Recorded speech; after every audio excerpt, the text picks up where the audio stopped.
How you guys feeling today? Very good.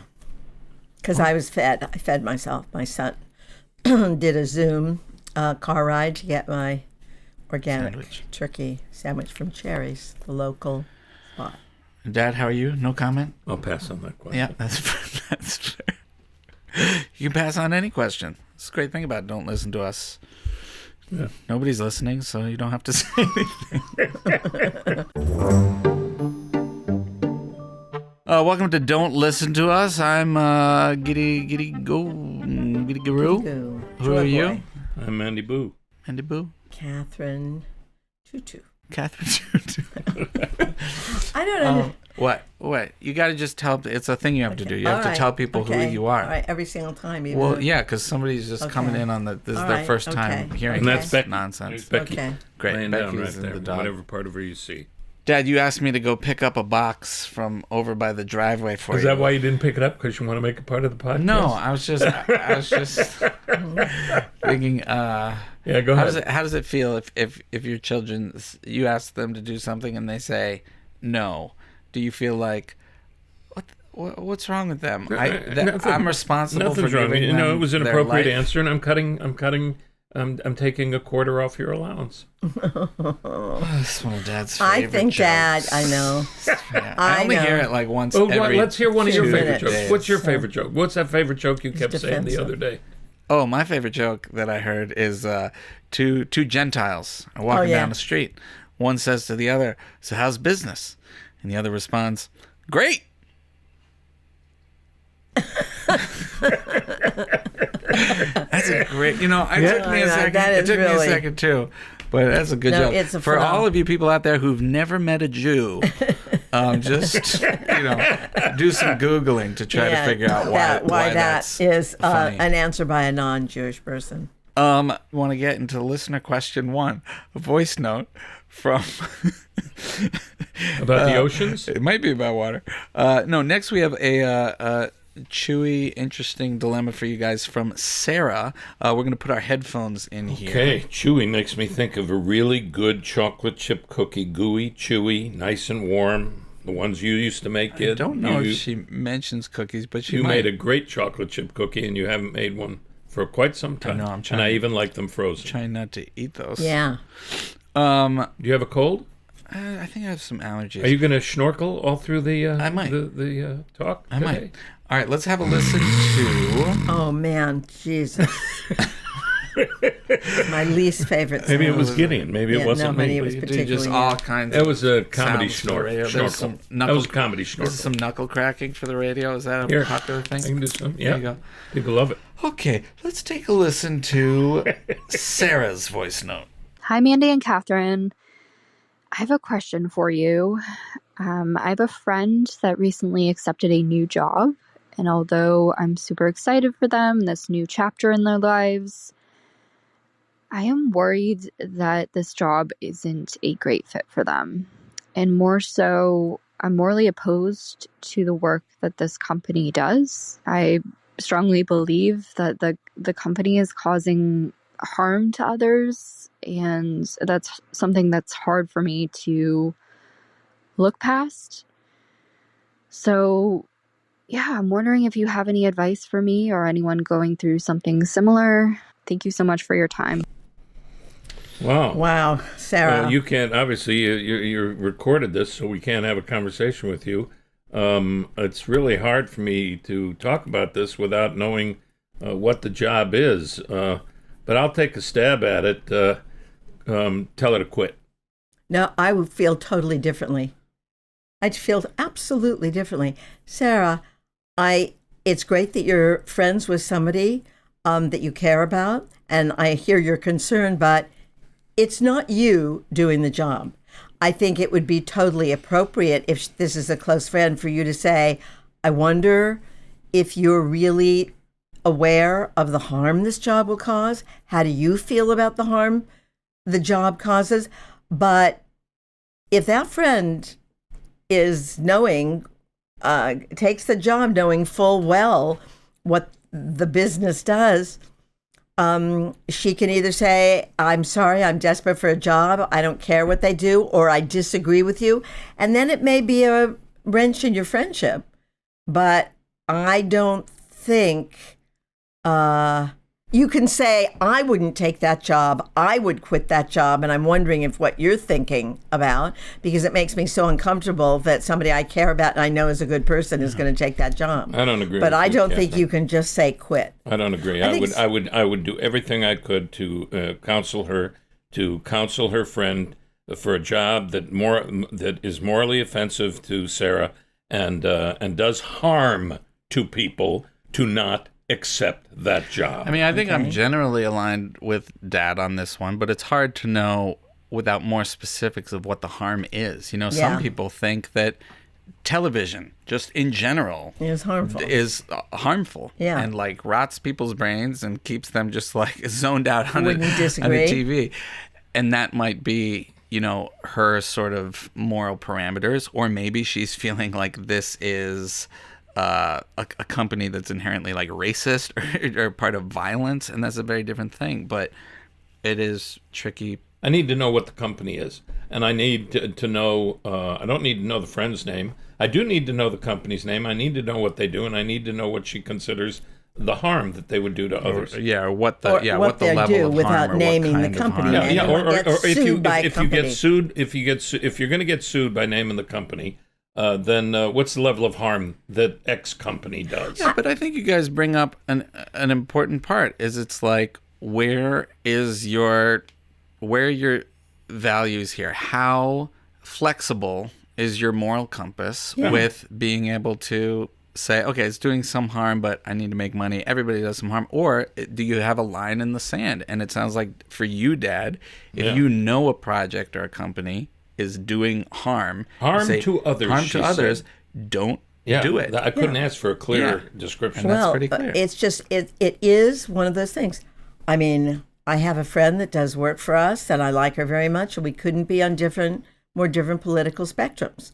You know, she supports an agenda that I think is causing harm. Right. Do I fire her? I don't think I fire her. I try to talk to her. But it's not the work she's doing for you. It's not her job that is doing the harm. It's her beliefs and the way she votes. Yeah. I think one question I have, though, from this is like, what are those boundaries for you guys of what you feel you can tolerate from other people in your life that might not be aligned with your moral values? I mean, because you guys want to have friends that believe in different things. You want to have theoretically, you want to know people who believe differently than you, but you also don't want to be supporting things or people's beliefs or practices that commit harm to others. So how do you navigate that? I can answer that. I would very politely, if they brought it up, or if I brought something up that let them illustrate clearly to me that we have polar opposite points of view on an issue. Mm-hmm. I would let them finish. I am not in the business of converting them over to my thinking. I'm not in the business of trying to get their vote because there are enough people that I can get to vote for what I want voted for that aren't participating in the voting process. And I would let them finish. I'd be polite, and then I would move on as quickly as I could.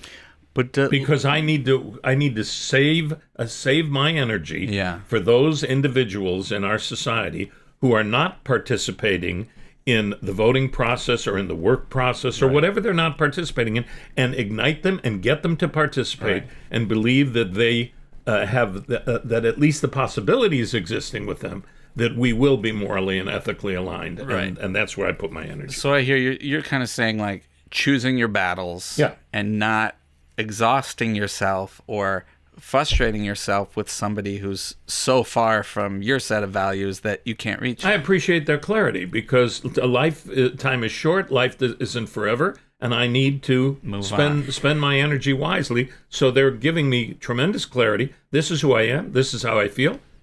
God bless you. Go and be well. Let me go where I need to go. You know, it's one of those things, Gad. I don't order from a certain company because I don't like their values. Mm-hmm. Dad orders from that company because he likes the availability and the quickness of things. I wonder what that could be. Do I think my not ordering from that is going to make a difference? No, it makes a difference to me. Do you know? I like having alternative companies that do similar work but have decent practices in how they treat their workers. So I try to find that out, Right. I mean, another thing that comes up in this conversation for me is like a certain degree of hypocrisy that we are all interacting with as we try to navigate our moral compass. Like we can state what our values are, we can state what we're trying to do, and then it's aspirational in a lot of ways, and we are all a part of actively like creating harm even while we're trying to fix the world. We don't do all that we can, and that's okay. Like I'm not criticizing us in a different way than other people. I'm saying we're like a ton of other families in this country that like to think we're doing what we can, and we are living beyond the things that we need. Here's what I disagree with the way you're saying it. We do what we can, as though that's a negative thing. I believe that what people are doing that they can do means a lot. I agree. It makes a big difference if you can take less flights, if you have the kind of money to fly private jets and you don't, if you have, all kinds of choices that you can make, and you make more ethical, moral, planet-caring choices. I think that's all great. And if that's all you can do, thank you, is what I say. I think that's all great. I don't want to make anybody feel bad about only doing what they can. No, I don't either. I'm just my perspective when I hear us say we do what we can. We're doing some of what we can, like a lot of other people. And I think we tell ourselves, what can I do? And we keep doing way more than we need to because it's a cultural lifestyle thing, and our behavior is not in line with the emergency that we're seeing. That's something we're a part of, and a lot of other people. This isn't like a huge dig just at not being us. part of it. But yes. I was listening to actually a podcast about the end of our species. One of the worst things in terms of making things better or pulling us back from the brink is utter hopelessness. Well, then what the fuck are you listening to a podcast about the end of our species? Is that helping you go to sleep without crying? I don't listen to it. I don't listen to it at night. It's very interesting because the guy tells us... We've asked you not to listen to those things. Well, she can do whatever she wants. Yes, she does, but then she cries waking up, and she cries going to sleep, and she doesn't sleep. You cry and don't sleep? Yeah. I don't listen to those podcasts. You cry for other reasons. Yeah, really. What the fuck are you talking about? Just we want to hear my reasons. I am saying... Let's ask our listeners to vote. On best reasons for crying and not sleeping. He gives me, he's a teacher and he can't give his students no hope. And so he offers hope in very original ways about how to keep our species going. And part of it is by being more connected to your natural world and not thinking this human species is such an exception. And I found that interesting and hopeful. That's great. I wasn't listening. I know, honey. Because I follow the title of this show. Don't listen to us. Really. That's great. Whenever I can. Yeah.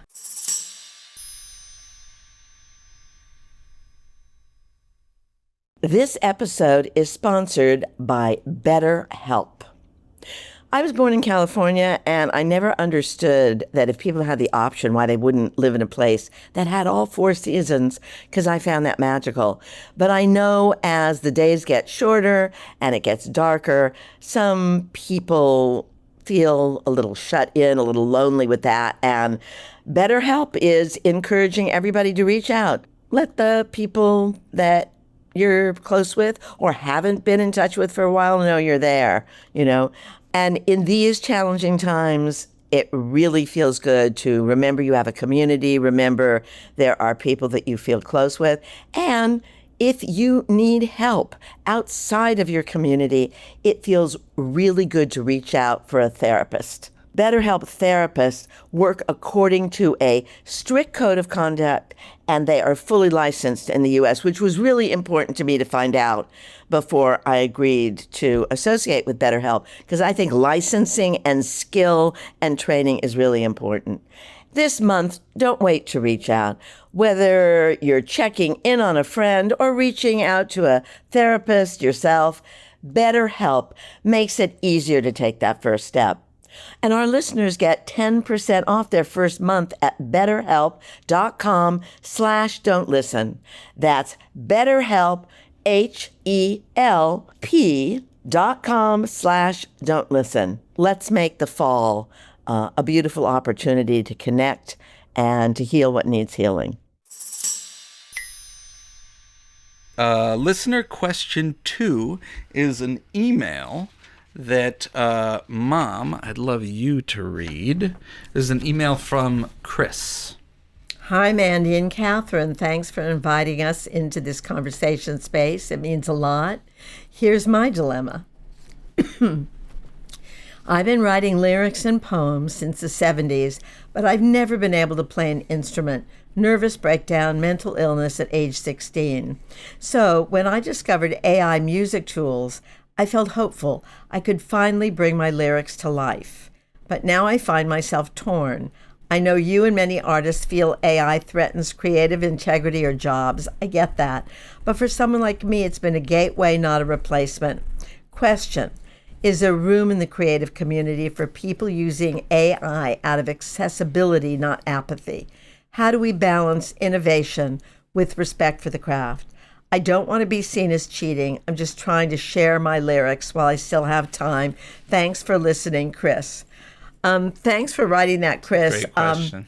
It is a great question. I think it's a fair question. I do have a lot of negative bias and fear about AI in the creative space and in personal space.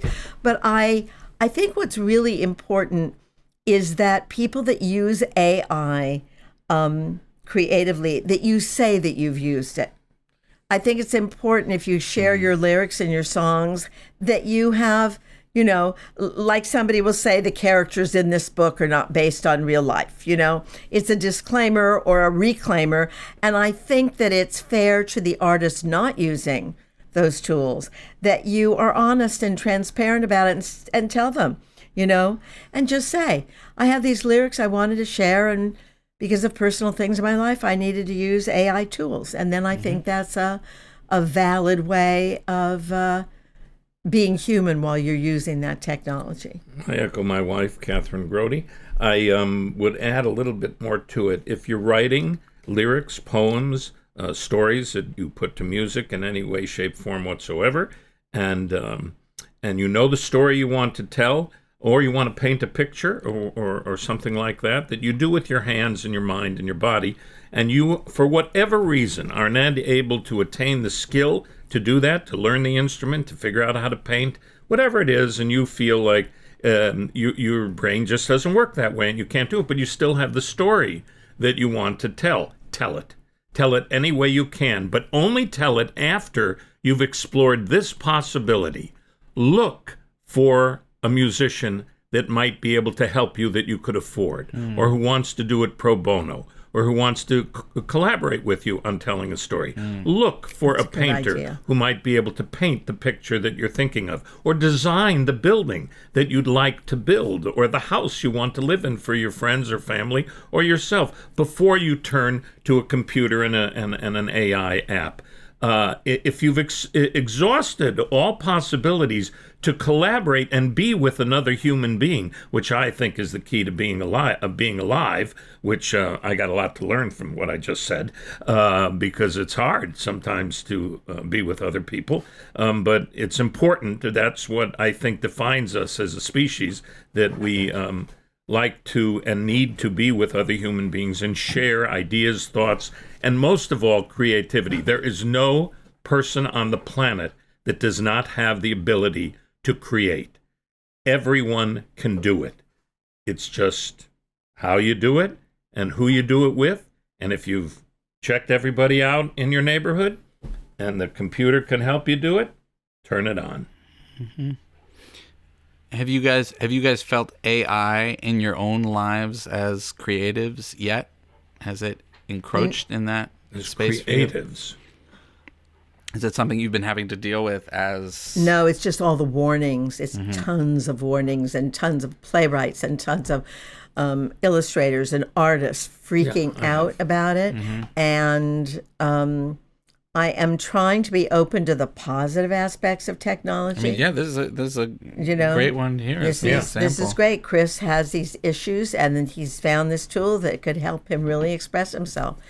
But I love Dad's suggestion of before you hit the AI, Chris, if there's a friend, if there's a teacher, if there's somebody in your neighborhood, if you could trade with them, it's great. Yeah, go human before AI. That's my piano player, Adam Ben David. He is like an Apple genius. He can do anything on that computer, and we use Fourscore to clock all our music and transpose our music and all our lyrics, and that's what he uses during our concerts. And that is a version of AI. Right. We can change it into any number of keys we want instantaneously. He can do that himself with his hand and his pen and his paper, but that would take a lot of time that we'd rather spend practicing, learning new songs, arranging the songs we have, finessing them, and preparing them for telling the stories and sharing them with our audiences. Yeah. So we only have so much time, so we make that choice. Could we hire someone to do it? Yes, there are people. It's a lot fewer people around that do this because the technology, even before AI, was there to do it on computers. So let me ask you a question. Taking your own advice, when you guys came to this moment of using this program that had AI, we didn't have the budget for it. Didn't have the budget for it, and that's a good reason too. Okay, you're budgeted for what? Right. X, Y, Z. And you got to follow the budget or you go bankrupt and you'll have to close your shop. So that's a good reason, too. I'm just having a stray thought. I am so sad that there are no record and music stores anymore. You used to go to Tower Records, or what was the other name of them, and you'd look for sheet music, and you'd talk to somebody, and you'd meet somebody, and somebody would tell you about a concert. There would be bins of music available. That still exists, just less. So less, yeah. I don't even know where music What was the name stores. where all the sheet music was? That's because you're never going to buy records or music. No, but that's they're not gone. part of your life. Could our wonderful producers please look up the name of the music sheet store on Broadway? And 49? And 40th or 50th Street in Midtown.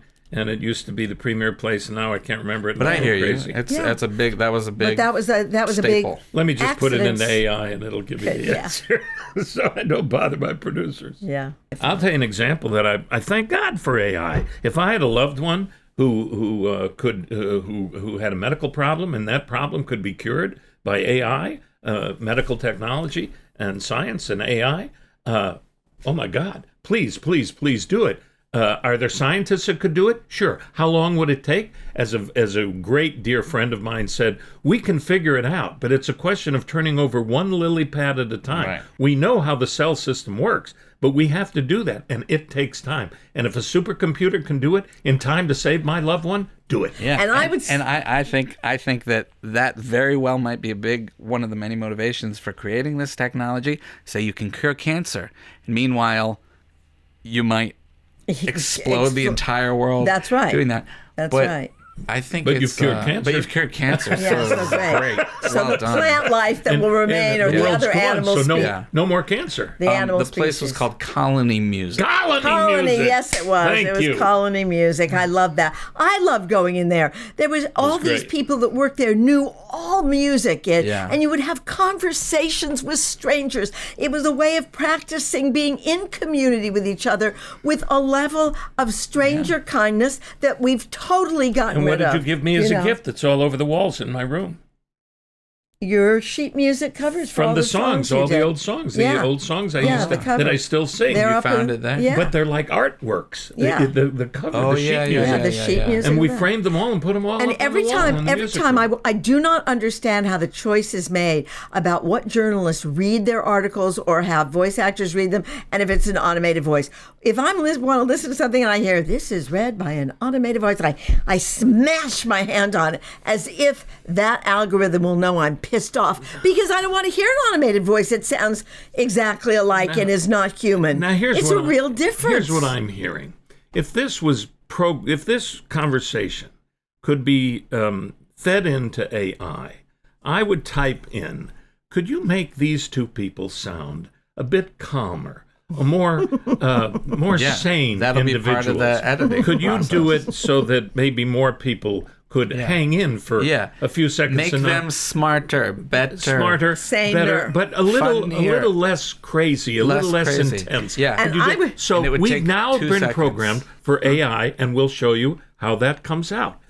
5, 4, 3, 2, 1. I would like it to know, I'm very interested to know, who makes the decision about having a human voice actor or the author read an article, as opposed to choosing an automated voice, and what is the benefit of automated voice other than you kill the employment of voice actors and save 2 cents when you have billions to spend? Gideon, could you give me that idea? Gideon, that is such an interesting question. I find that I think if AI can answer certain life questions or problems, that you would want to engage in that as soon as possible. There are so many things we can learn from this is way better. Technology. That's way better.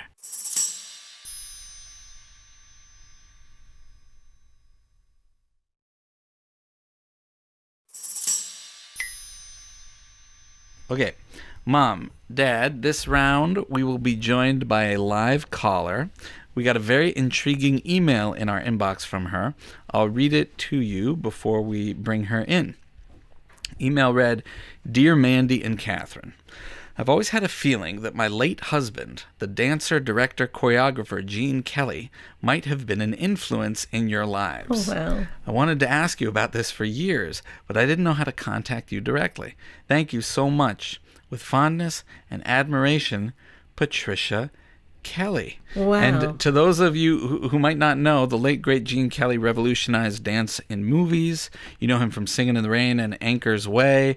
We're so pleased to have Gene Kelly's widow, Patricia, on the line. Hello, Patricia.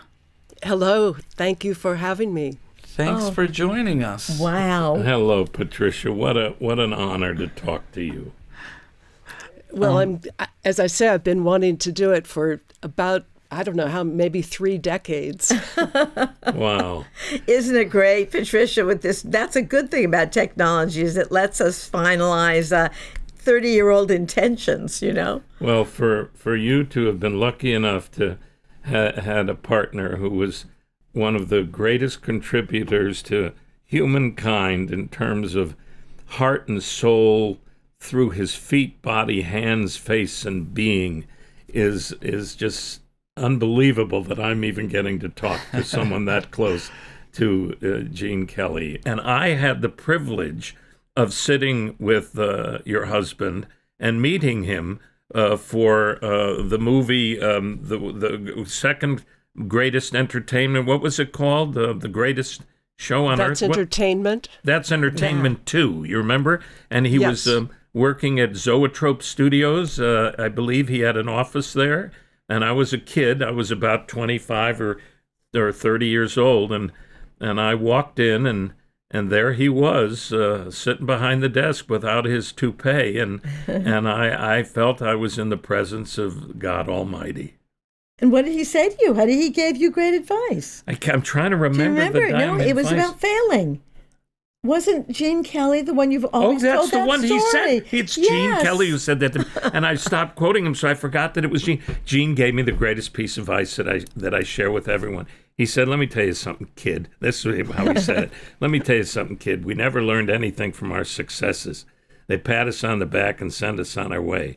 But our failures, we tore them upside down and inside out, and they taught us everything we know.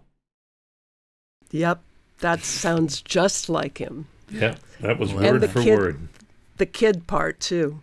The kid part, too. Patricia, I'm so curious. Why did you want to ask my folks this question? What was that? How was that? I forgot the question. Has Gene Kelly- Has Gene Kelly influenced your life? You know, what influenced it? I mean, I have heard my dad quote that so many times, but yeah, curious what made you want to ask these guys that question. Well, I followed their careers, and I just felt like there was had to be some kind of influence, not only in the work, in the love of the American songbook, but also in the humanity of the two of them. And I just felt like there had to be some crossover, and I was curious if they had met or if they... I just felt, I don't know, you just have this instinct that they saw his movies and they appreciated him and they understood the breadth of his work. Mm-hmm. And I must say, Patricia, I love that we have those films and records of a human being's magical powers, that you can see what years of work and study and practice and failing did with that human person to climb up that wall and dance on that ceiling. And I just love being reminded of our species' human capacity, all by itself without any machines. Those are his real feet, his real moves. First time I'm so grateful. Pardon me, forgive me. The first time, because I'm interrupting because I'll forget my thought. The first time I did my concerts in 1989, I believe it was, I put in what I called the Pal Joey medley. And I called my dear friend, Annie Reinking, rest her soul, if she could help me choreograph it and make me look like Gene Kelly, if at all possible. And I just remember Annie at one point was, I think, like 7 or 8 months pregnant with Christopher. And she took me in her arms in this rehearsal room, and she started taking me around the room. And she was teaching me how to be Gene Kelly. And when you're in the arms of Gene Kelly or Annie Reinking, you all of a sudden are Gene Kelly, and you're like the greatest dancer in the world, and no one can ever take that feeling away from you. It lives with you forever. And I'm the luckiest guy that I literally sat at his feet at his desk and got to meet him. I saw him one other time at some event we were with. There were too many people there, but the elevator door opened, and there he was, close to the end of his life, and it might have been even you standing next to him in the elevator, and I just thought, oh my God, I get to see him again, and I thank you for taking care of him for all of us. Well, it's a privilege to be able to continue his legacy. That I think he said that the purpose and the point of his work was to bring joy, and I think we could all use a lot more of that these days, and maybe that's our form of resistance, that you continue with your shows and spreading the great American songbook, and I keep Gene out there for young people. Yes. That's fantastic. Patricia, can I ask how you and Gene met? Yeah. You won't believe it. I was a very nerdy Herman Melville scholar. Somebody said that's a little redundant, but I was a writer on a television special about the Smithsonian Museum in Washington, D.C., and Gene was the host narrator. And as it turns out, I did not know who Gene Kelly was. I had always been in a library with my nose in a book, and all of the women on the set were trying to get a marriage proposal out of Gene. They figured they had a week to do it. So the director decided he would put me in the room with Gene to keep all of the other women away from him. And I think Gene always looked at me like something had been tossed in his cage. He'd never seen anything quite like it. I had long brown hair and was wearing a man's lumber jacket and corduroy pants that were high water and thick wool socks and clogs and no makeup. And the first thing he said to me was, "I bet you don't know who Montgolfier was." And I did know that Montgolfier had created the first hot air balloons in France. And then he said, "I bet you don't know the opening lines to Yeats' poem, The Lake Isle of Innisfree." And I did know the opening line. And he went through this list. And by the end of it, I'm thinking, like, who the hell does this guy think he is? I bet you don't know. But by the middle of the week, he was the true Renaissance man. He spoke French, he spoke Italian, Yiddish, he read Latin, he wrote poetry, he was an economics major. He was drop dead gorgeous. And I fell in love with his use of language. He loved words, and my pet study in graduate school was etymology and poetry, and those just happened to be Gene's pet studies as well. So we started playing word games and quoting poetry back and forth, and by the end of the week, I was completely enchanted, and he gave me a little piece of paper with his phone number on it, and I gave him a piece of paper with my phone number. And about 6 months later, he called me and asked me if I'd come out to California. He said he had some writing projects, and I'd come out. And at the end of the weekend, after watching baseball and his telling me the connection between classical ballet and baseball, he asked me if I would stay and write his memoir with him. And I said yes, figuring I'd only stay a couple weeks. And we ended up getting married 5 years into that process. So I recorded him almost every day for over 10 years. And when you come to Los Angeles, I inherited his archives, and I would love for you to see everything. Oh, my God. We do come to Los Angeles. I would love to meet you. Do you have a way to get... And I would love to see that. Patricia, was he pleased that you had no idea who he was? I think that's why he married me, because I was the only I was the only woman and man who didn't fall over on the floor. I think the thing with Gene is that people love him up on the big screen, but they don't know the depth of the man. They don't know that he was such an intellectual. They don't know he created what you're looking at. And so I kind of like to subtly remind them, and they'll ask me if he was ever romantic, if he was a romantic person. And to me, that's a surprise, because he was really the epitome of romance for me. I mean, he'd wake me up in the middle of the night just to go out onto the balcony to see the full moon. And he was very upset that they walked on it. Because that sort of ruined that romance. It was exactly. It was a symbol of romance for him. And we would go to these Beverly Hills parties, and Buzz Aldrin was always there, and Gene would be over in a corner saying, "I hate that they walked on it." Patricia, did you finish that memoir of him? No. In fact, I'm sitting here at my desk in Los Angeles, and I wanted to take this opportunity. If I was so happy that they chose my email. It wasn't really a question. It didn't really fit what your podcast is, but I was so happy that the producers reached out. But I'm working. I hope to finish it by the end of this year. It's time to do it, and it's taken me. Gene. February of next year, Gene died 30 years ago, which is really hard to believe. It seems like maybe 5 years, maybe. That is such a strange thing with time, Patricia. Mandy has this thing from Carousel that he loves as long as someone remembers you. As long as there's one person on earth who remembers you.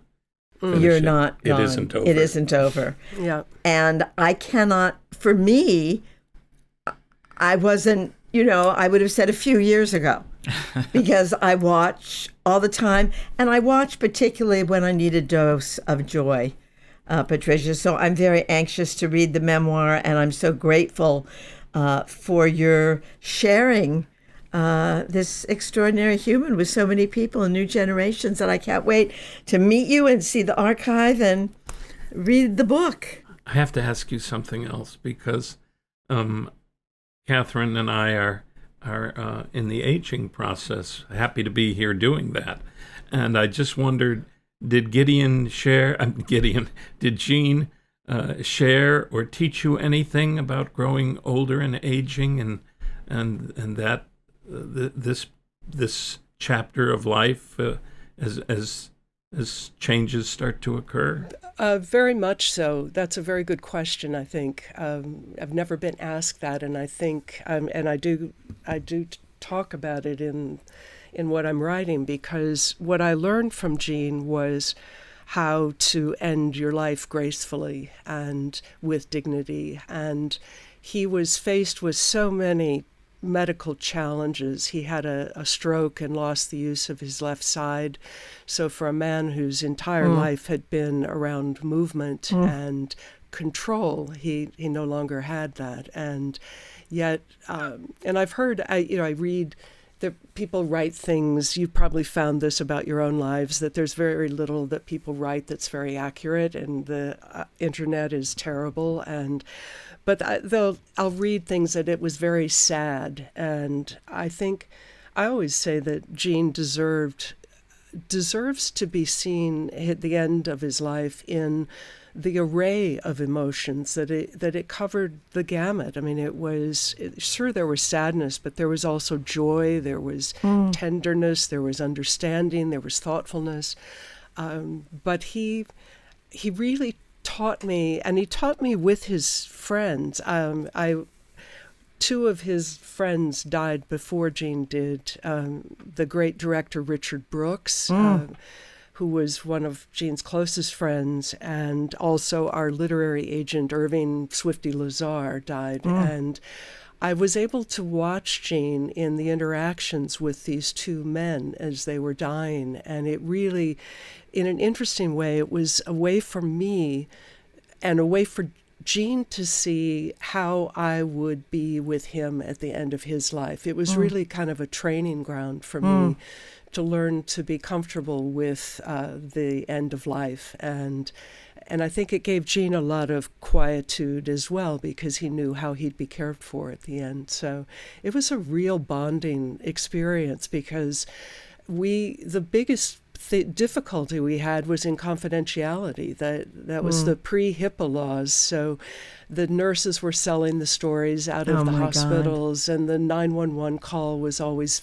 we'd be followed to the emergency room, and we'd be followed when we got home, and people were dressing up as priests and coming into the hospital rooms to try to take pictures. And so I think that despite all of it, we managed to have a beautiful death. He wanted to die at home, and he wanted to die without pain. And I promised him both, and those were very difficult things to accomplish given his celebrity. So, but we pulled it off. It was, so yeah, I'm happy to discuss that in more detail, because I set up a MASH unit essentially in our house, because we had privacy and we had comfort there in the home, and it was better than being in a hospital. Absolutely. I think that's what anybody would wish for if they had those circumstances, to be with the person that loved them in the comfort of what was familiar. Thank you, Patricia, for sharing so much with us. I really look forward to continuing the conversation.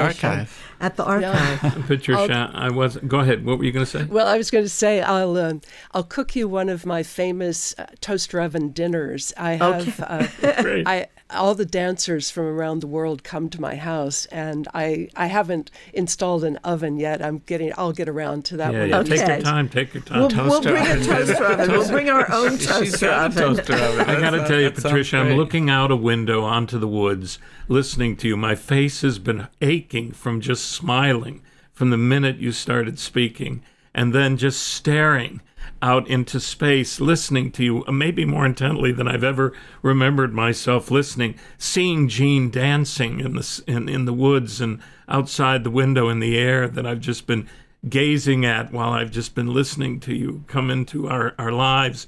I'm so grateful at this moment for this podcast thing that's just begun in our life, that Kathryn and I now will meet you and sit with you and that we now know you. Can I come? Yes, you can come. Yeah. And Gideon will come, and then we'll bring the whole family. There's only about 300 first cousins. That's all right. They won't bother you. I've cooked for 80 people. I had 80. The entire Australian ballet came for breakfast. And that breakfast came all out of the toaster oven? Toaster oven. Toaster. I have a hot plate, Gideon. I do have a hot plate too. Wow. So you can do magnificent things. That's but I'll make you a deal if I can come to one of your shows. I don't know what your schedule is, but I would love to hear the music. So I'd love it. You got it. I'll make sure you guys are in touch. Oh, Patricia, thank you so much, Patricia. We will continue this conversation in an in-person form or email or whatever, but I don't want to let it go. Have a gorgeous day, and thank you so much for wanting to have this conversation and asking that question. What a day this has been because of you. Thank you.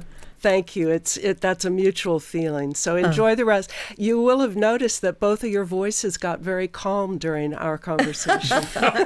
Yes, they did. That's a once-in-a-lifetime experience. It really it takes a Patricia. It takes a Patricia. Yes. Yeah. Thanks so much, Patricia. Thank you. Take care. Enjoy the rest of your day. Bye. Bye-bye. Thank you. Bye-bye. Thank you. Thank Bye-bye. you.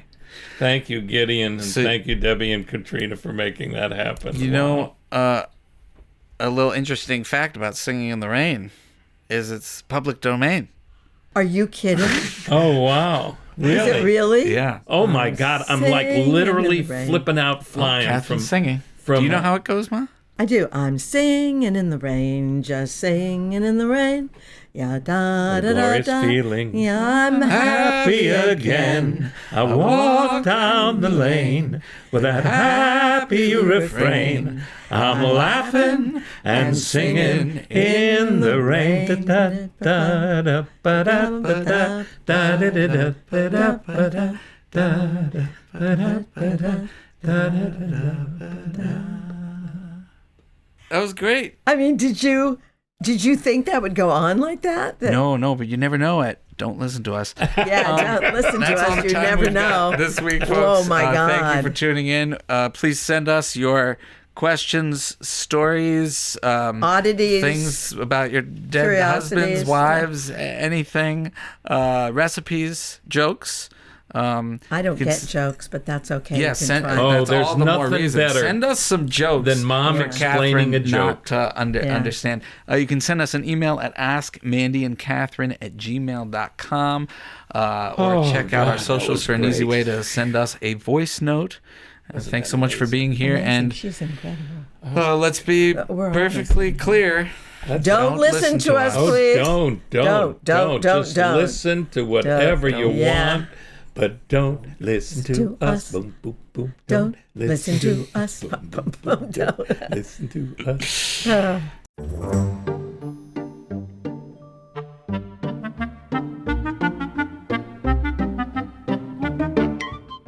Don't Listen to Us is a Lemonada Media original, hosted by Mandy Patinkin, Kathryn Grody, and Gideon Grody Patinkin. Created by Katrina Onstad, Debbie Pacheco, and Gideon Grody Patinkin. Executive producers are Kathryn Grody, Gideon Grody Patinkin, Mandy Patinkin, Katrina Onstad, Debbie Pacheco, Jessica Cordova Kramer, and Stephanie Whittles Wax. Our engineer is Ryan Derringer of Welterweight Sound. Video and audio production by Mark Whiteway of Bellows Media. If you haven't subscribed to Lemonada Media Premium yet, now's the perfect time. You can hear Don't Listen to Us completely ad-free. Plus, you'll unlock exclusive bonus content like behind-the-scenes conversations, questions so weird they didn't make it on air, Becky the dog shenanigans, and more. Just tap the subscribe button on Apple Podcasts, head to lemonadapremium.com to subscribe on any other app, or listen ad-free on Amazon Music with your Prime membership. That's lemonadapremium.com. Don't miss out.